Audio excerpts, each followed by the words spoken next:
I wouldn't be the man I am today if it wasn't for God in allowing me to come to prison. Being thankful is not something you expect to hear about behind bars. But at Prison Fellowship, we see men and women inside find gratitude in a place most would never imagine. Keep watching to hear reflections and testimonies of thanks from prisons across the country.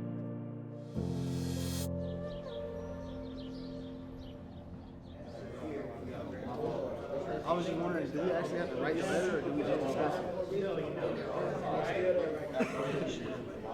When I heard about Prison Fellowship, the day I heard about it, the night before, I wrote my suicide letter.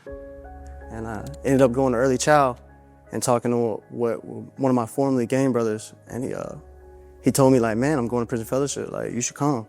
I wasn't into the program thing, but something was pulling at me, just telling me to go.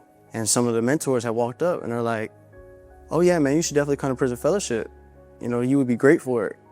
And I was just kind of hearing that was like me, like I would be great for this, you know what I'm saying? Like, it gave me like a sense of hope, like, okay, maybe I can have whatever they have.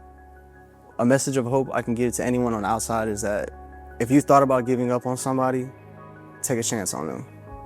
Don't give up. God used Prison Fellowship to save my life. He used the mentors to save my life. If it wasn't for that, I probably wouldn't be here, sitting here doing this interview right now. So just forever thankful for that.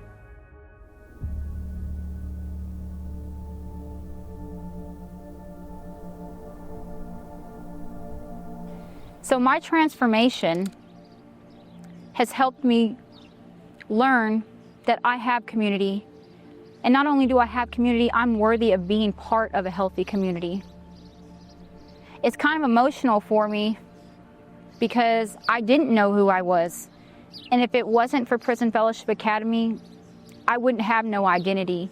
My identity would be what other people defined me as. But now I know who I am.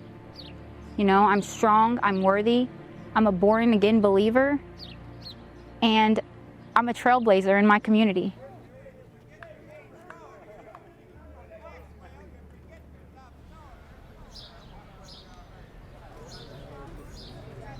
I wouldn't be the man I am today if it wasn't for God's grace in allowing me to come to prison.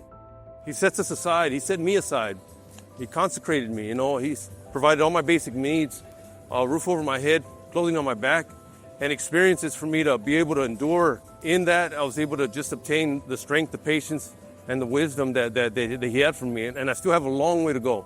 I've got 2 life sentences. I came in with 1, and through bad choices, I received another life sentence. I was sentenced to another 25 years to life on top of the 26 years to life that I already had.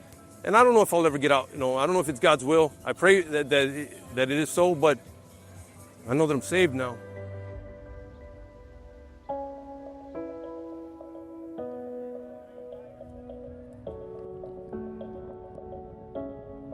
I'm always grateful for an opportunity to worship my Lord and Savior, and I'm really grateful for the members to take time on the outside to come in here with us and to worship with us. There's a lot of darkness in this yard, but there's also a lot of light. And I see a lot of group of men that are really dedicated their life to Jesus Christ and to sharing their hope with others. I think it's a great opportunity to show the world that there's a lot of good things that are going on inside the prison that a lot of people really don't get the chance to see. Prison Fellowship is also a big part of that light that's going on in this yard, and it's really a great opportunity.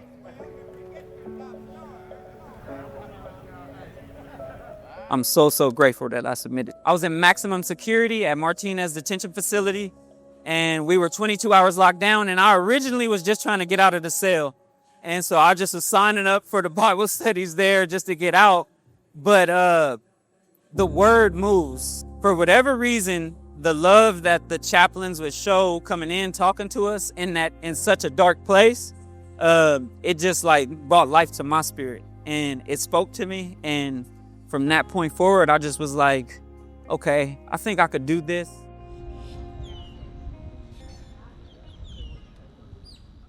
I was 37 when I came to prison. I'm 78 now, so that means I've done 40 years in the system. And it's been my faith in the Lord that's kept me.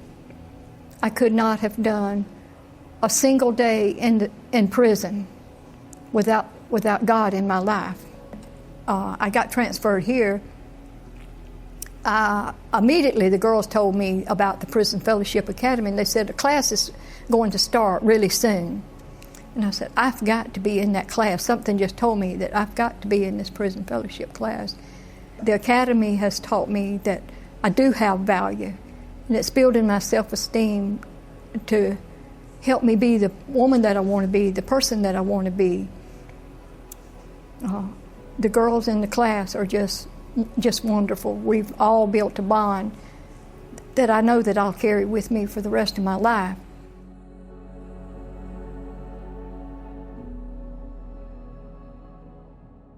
I'm in Snake River Correctional Facility. I'm grateful in the Prison Fellowship Academy. It's changed my life. I really appreciate guys for all you guys do. I mean that. Puts chills on me.